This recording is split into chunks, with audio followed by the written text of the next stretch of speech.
Jumpa lagi dengan saya di channel Desa Tuber. Kali ini saya akan membahas satu isu yang ada dalam Undang-Undang Cipta Kerja. Saya membaca flyer di sosmed bahwa Undang-Undang Cipta Kerja sangat menjanjikan dan menguntungkan masyarakat desa itu.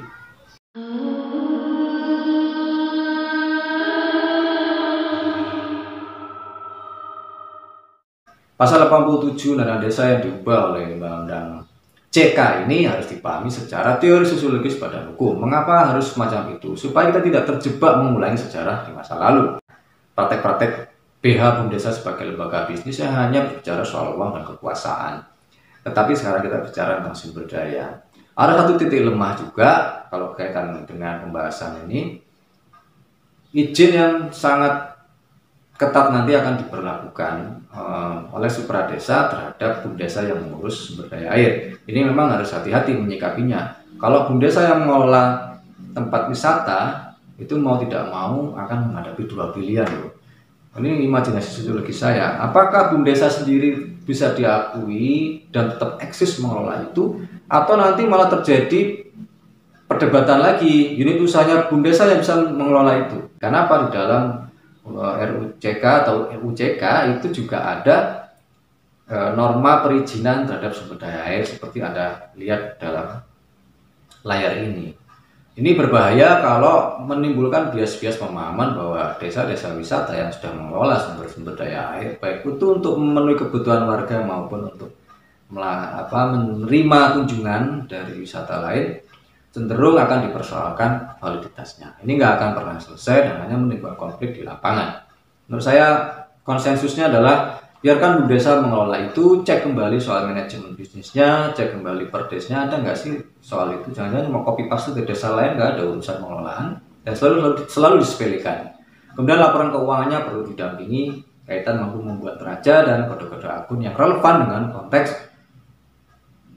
BH Bumdesa yang spiritnya kekeluargaan, kegotong royongan, dan bukan hanya bermain secara individu maupun kelompok.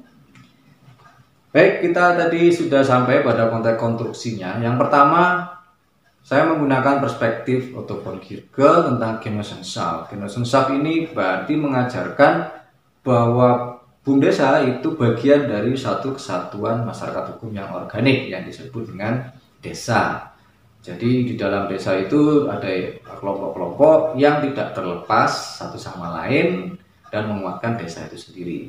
Meskipun definisinya meskipun definisinya Bumdesa adalah BH yang bergerak dalam konteks demikian, maka dia sesungguhnya adalah BH yang dibentuk oleh desa. Sampai di sini saya mengajukan pendapat secara sosiologis hukum bahwa desa sendiri itu BH atau bukan.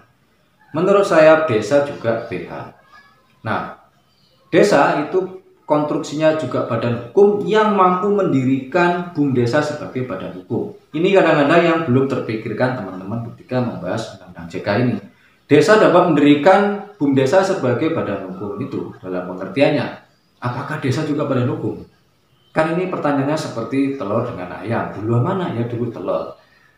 Telur itu adalah desa itu sendiri. Dalam sejarah sosiologi hukum seperti yang dinyatakan Standing Subroto, di masa lalu desa itu memang diakui sebagai badan hukum. Tetapi hati-hati, itu badan hukum yang sifatnya untuk melakukan misi-misi negara kolonial. Oleh karenanya kita harus bongkar ulang pemahaman kita bahwa desa sebagai kesatuan masyarakat hukum itu hadir dalam sejarah dan kenyataannya dipahami sebagai badan hukum sosial atau badan hukum organik. Dia berbeda dengan pemerintah yang memang dia representasi dari kedaulatan rakyat, yang dimana pemerintah itu melakukan kerja-kerja eksekutorial administratif. Tapi kalau desa itu sendiri, dia ada kewenangan lokal untuk mengatur, mengurus, dan bertanggung jawab terhadap apa yang dia lakukan secara total. Nah, ini misi dari Undang-Undang Desa, kewenangan hak asal usul dan kewenangan lokal skala desa menjadi basis badan hukumnya desa itu sendiri, dan dia mampu cakap itu mendirikan Bumdesa. Dengan demikian gerakan-gerakan ekonomi yang dilakukan itu masuk lagi ke dalam desa, keuntungannya juga manfaatnya, dan tidak serta-merta membicarakan BH Bumdesa itu dari kekuasaan negara di pusat, tapi malah melupakan desanya sendiri yang ada dalam dunia kehidupan sehari-hari. Ada yang tersisa dari praktek hukum inkorporasi yang dilakukan pada tahun 2004, bahwa pengakuan BH BUM Desa melalui Undang-Undang Pemda tahun 2004 dan PP 72 2005 sampai dengan Permenda ke-39 tahun 2010 tentang BUM Desa itu menyisakan praktek-praktek yang harus dikritisi. Misalnya saya pernah ke satu BUM Desa yang ada di wilayah sungai gitu. Seluruh ADRT-nya itu ditetapkan oleh notaris, bahkan diorganisir oleh supradesa. Saya tidak bisa memang menyalahkan desa dalam konteks seperti itu. Tapi praktek-praktek yang keliru ini juga harus segera dibabat habis. Mengapa? Saya ajukan pertanyaan, bagaimana jika notaris tetap menetapkan ADART BUM Desa yang sebenarnya dalam PP 43 tahun 2014 atau PP 47 2015 ditetapkan dengan keputusan kepala desa. Itu kok ditetapkan lagi dengan satu otoritas notariat? Apakah ini notaris tidak melanggar hukum?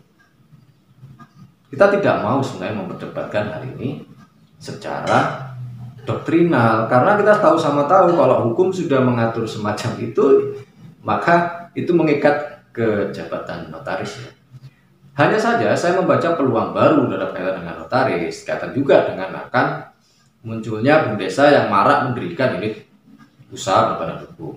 Kewenangan notaris justru terletak pada bagaimana BUM Desa bisa mendirikan unit usaha berbadan hukum PT secara sah. Disitulah notaris akan bermain dengan pengetahuannya, tetapi jangan intervensi. Pemerintah juga jangan keliru melakukan intervensi bahwa ADART BUM Desa yang sudah dilegitimasi dengan putusan Kades itu malah dibawa ke notaris. Itu mengapa saya selalu menjumpai di lapangan banyak sekali setelah Perdes pendirian BUM Desa tidak ada ADART yang mengatur.